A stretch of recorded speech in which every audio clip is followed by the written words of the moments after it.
Hello and welcome to another Tyrrell's Classic workshop. Before I go any further, I must mention that we have had a bit of a splurge on the merch recently. It's taken us all by surprise here, how much merchandise we've sold. It's in the thousands of items now. And we've added a couple of random bits and pieces to the inventory.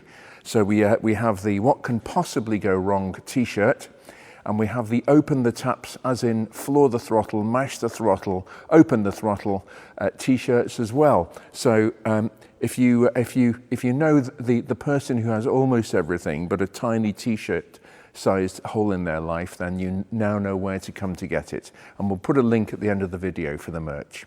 Anyway, this is completely out of my radar, comfort zone, experience, whatever. I mean, I'm very pleased to say I've worked on so many different makes and models of cars over the last 40 years that it's, I find one of the most exciting things about the business. We never know what kind of car is going to be booked in next or inquired about. But we have this little subtle number here. This is a 1965 Cadillac Eldorado, but it's also the car from the series Mad Men. I've watched a few episodes of Mad Men, and yeah, it makes a passing scene. In fact, the interior, I think, is filmed more than anything else on the car, traveling from one executive boardroom to another. This was Don Draper's version 2 Cadillac. He had a two-tone white over blue one before this. It's interesting how movie cars or TV series cars always have a certain layer of kudos. Sometimes that adds value to the car, and sometimes it doesn't. It just adds collectability, nothing more than that. This car has recently sold at auction.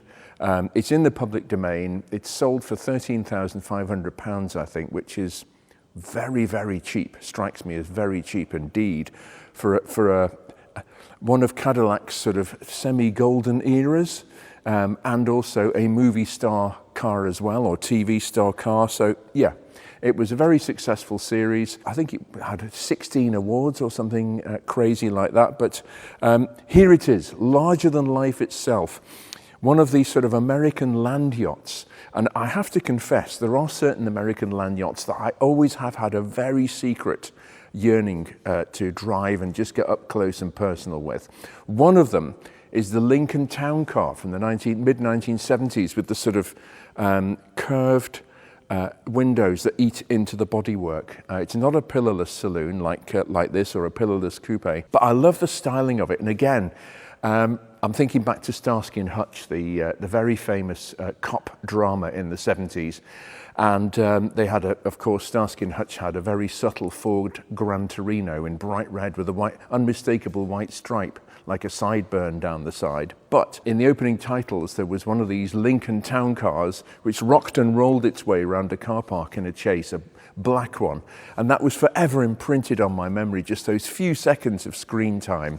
I think one time when I come to the States, I'm going to see if I can hire or rent a Lincoln Town Car from the mid-70s. But here we are, 1965, 10 years earlier. Cadillac are coming to the end of the finned era. They produced the fantastic Eldorado Brougham in 1957. They made 400 of them. This is a common or garden production car by comparison, as a lot of cars are, because the Eldorado Brougham was more expensive than a Silver Cloud when it came out in 1957, a Rolls Royce. Cadillac very boldly called themselves the standard of the world at this time in there. That was their catchphrase. Because I've had so little to do with them, I've tuned a lot of American V8s and engines over the years. But it's mainly been the more coupe, sporty versions, like the Firebird Trans Am 6.6 litre Corvette. I once tuned a Corvette in the 1980s, a C3, which had nitrous and water injection, as well as a turbocharger on it. That was a beast and a half. This is a beast in a different way. This is a 429 cubic inch, 7 litre V8. As I say, I haven't quite known how to handle Cadillac in my head, and I'm really waiting to see what this car is like to drive. It's not in my experience particularly. As I say, I've tuned big American V8s. I've set up complicated carb setups, 6-packs, etc. And we even had a Challenger Hemi in a while back. I've worked on some Hemi engines and some trick engines, but this is completely stock. 7-litre V8. It's rated at 340 brake horsepower. Now, this all gets a bit confusing because 340 bhp was to SAE, Society of Auto Engineers specifications. What does that mean? It means in DIN horsepower, which is a more critical horsepower, shall I say, it was probably under 300. But that's sort of missing the point because this car was about space and pace, but in a very subtle way, moving along the road, intimidating all before you to get out of the way, and it does that majestically. The engine is super sweet on this car, actually. I can completely understand where Cadillac got their image from, and let us not forget, they invented the self-starting engine, the starter motor, I think 1908, 1910. They also invented the first completely covered car just after that. They were continually developing and inventing. It's not something I've particularly been experienced with or exposed to, so I'm quite interested to drive this car. One of the things we are going to sort out is this passenger's drop glass, the passenger's window, is not working. And one of the scenes I actually saw in the series, it did work. It lowered or raised majestically at the touch of a button by Don Draper or one of his many lady friends that he rode with him in the car. So yeah, very interesting bit of kit this. 1965 Cadillac Eldorado. I think de Ville, but I'm not sure. Please give me your comments on this car. I'd be very interested to hear them. I really would. I'm on a very steep, every day's a school day, and this one really is. I'm on a very steep learning curve with it. Well, of course, powerless windows were de rigueur for any self-respecting luxury American car, even in the late 50s and early to mid 60s. But this is still in the era where we have the pillarless coupe, which is rather wonderful, actually. How about that? It's just the interior is actually quite conservatively styled for a car of this genre, but the doors still open and close very solidly. There isn't a hint of a drop on the driver's door hinges, which is amazing actually for a car of this age. Being from a Rolls-Royce and Bentley background, I'm going to be very interested to see how this car drives. I'll just try to be as impartial as possible. I love Rolls-Royce and Bentley. I always have. I've been very connected with the factory for years, but it's healthy to widen the horizons a bit. So I'm going to just drive this and just see what it actually is like. There's quite a bit of play in the steering on it. I'm sure we can try and get rid of some of that by adjusting the steering box. I would hope so. But it's all part of the land yacht experience, so let's take it for a run.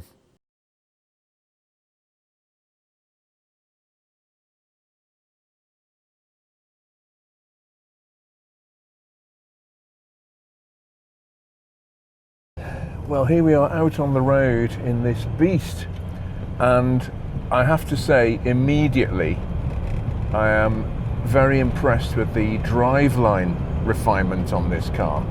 I mean, this shouldn't come as a surprise, but compared to other American cars I've driven, this is a revelation. Actually, the ride, the refinement, the NVH, noise, vibration, harshness of the driveline is not very evident at all. And I think I'm right in saying that this was one of the first cars to have the General Motors TH400 transmission. Again, please correct me, the experts out there, which was used by a lot of, apart from anything else, British manufacturers. Ferrari used it on the 400 to make the first automatic Ferrari. Jaguar used it on the V12s. Rolls-Royce used it. throughout the 70s and 80s, actually, before they went over to the 4-speed. The TH400 has always been an exceptionally smooth automatic transmission. The engine is as quiet as a mouse. It really is. This I can see why this car gave the Bentley S3. It was just on the cusp, 1965, between the Silver Shadow and the Silver Cloud finishing that went before it. But I'm just warming it up, getting some temperature through it. But funnily enough, talking of Bentley, I was visiting the factory, the Bentley factory at Crewe recently, and I had lunch with some of the engineering team there, and we were talking about rides and ride comfort. And they did, because they could, they did some tests with some whizzy test equipment on the ride of a Bentley S3, which suspension-wise is very similar to this. Actually, it's independent suspension, wishbones at the front, and a big live rear axle at the rear. And they said the ride quality, their gauges, was extremely favourable. In other words, they got fantastic results with the ride quality of the Bentley S3, and it doesn't surprise me. I mean, it was a luxury car, but also ride, quote unquote, quality has changed, and benchmarks have changed massively over the last 50 years. Yes, the question of ride quality benchmarking is markedly different now to what it was half a century ago. As a kid, I'll just full disclosure, I got car sick quite easily in the back of our car. And I think part of it was because the suspension was so soft on 1960s and 70s cars. The ride was sort of bouncy and the cars rolled in corners, and that was pretty standard. Even Mercedes, which had a fairly firm ride, were nowhere near as firm as modern cars. Modern cars nowadays, buyers expect no body rolling corners, turning very sharp, and that of course means that ride quality is not as smooth as it used to be.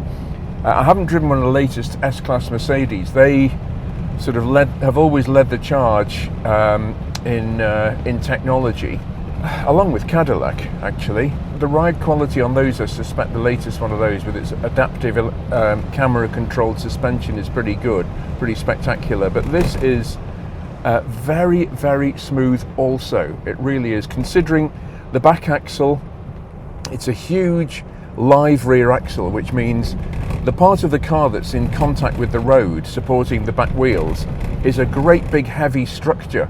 And of course, that weight is just dying to transmit itself into the cabin of the car. That's why independent suspension is so much smoother, because you have a fraction of the weight moving with the wheels on the bumps, and that all makes a big difference to the ride quality. And actually, the steering is quite high geared on this car as well. I've since discovered that it's a Cadillac Coupe de Ville. This is not an Eldorado. I don't know what the difference is. Again, I'm sure there will be plenty of Cadillac experts out there can enlighten me. I'm actually very impressed with this car. It's great. The ride quality is fantastic. The driveline is very smooth and quiet, considering there's a lot happening. There's a 7-litre V8 under the hood there. I have this bumpy test track, as regular viewers of the channel will know. Okay, it was a bit bumpy over those, but any car is. Now it's warmed through. Now we got some temperature. I'm going to open the taps and see this. It was allegedly 0 to 60 miles an hour in 8.5 seconds, this car, when it was new. I'm expecting this to be quick. And I'm also be interested to see how the TH400 transmission kicks down, because it's passing gear, as it's called in the US. It was remarkably reluctant to do it, actually, the TH400. It liked hanging on to second gear. Let's just try it now. Ah, beautiful. That's got some grunt.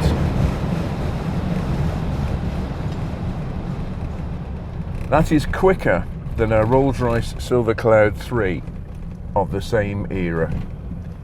Definitely quicker. and the transmission shifted down seamlessly there. We'll just try that again. No induction roar to speak of, or exhaust roar. The mechanical refinement, again, like Rolls-Royce, they concentrated very much on sound deadening. A lot of American cars, when you actually, of this era anyway, and into the 70s, when you do floor the throttle, you get quite a lot of induction roar from the air filter, because it's just a layer of sheet steel between the top of the carburetor and the what's happening inside, the induction roar. But this has not got any.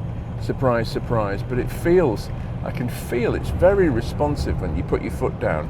Very light throttle. I'm impressed because the steering is far more high geared than the Bentley S3, even though, I mean, there's a lot of play in this steering, and I'd like to think we can adjust some of it out.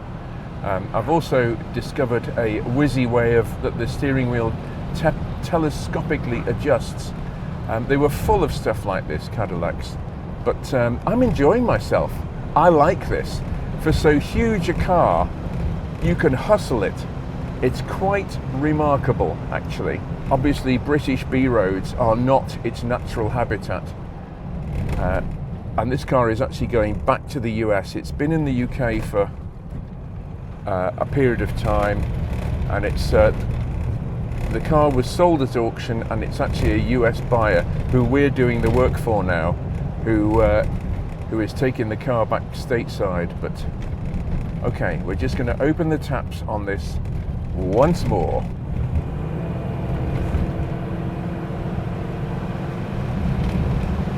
Very distant hum, and that's it.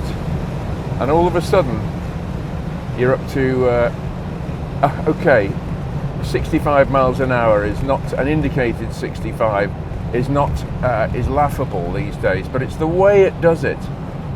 It's satisfying. It's just, there is a feeling of solidity and power, of sort of invincibleness, if you will. Which was the best car in the world at this time? The Mercedes 600, which had been out 2 years, the Bentley S3 stroke Rolls-Royce Bentley Silver Shadow T-Series, or this?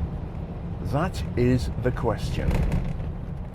Well, I've got to mention these things. First of all, we have this this rather humongous ashtray thing going on here. This is ashtray central. And we also have this cigarette lighter as used by Don Draper. Ooh, amazing. And okay, we do have a lot of play in the steering wheel, which we're going to try and get rid of, but look and listen at this.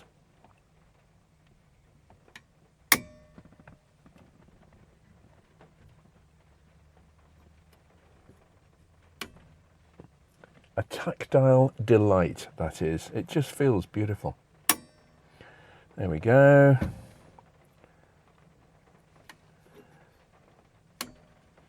Absolute perfection. And this is a remote control door mirror. So this is actually moving the outside mirror as I turn and work it, and it feels absolutely solid. That it feels like a lot of remote control door mirrors didn't feel very pleasant, even in the 70s and 80s. That one feels rock solid. And then this is a very overlooked feature which cars just don't have nowadays, is the quarter light. And this one is again, you just wind that, and this provides so much fresh air with very little noise. Quarter lights are amazing things, and they're just like a lot of car things that have sort of disappeared over the decades. But yeah, they work fantastically well. At speeds above 30 miles an hour, you have a great throughput of cool air.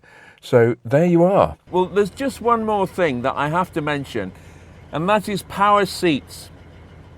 These came in on Rolls-Royces in 1965 with the Silver Shadow, and Mercedes, for example, apart from the 600, the one-off, the very expensive Mercedes, Even the top of the range Mercedes S-Class didn't have electric seats until 15 years later when the 126 came out in 1980. But yeah, if you want to go up in the world, this is as good a way to do it as any. Absolutely brilliant. And it even tilts. How about that? This is a bench seat, not individual seats. Yeah, brilliant.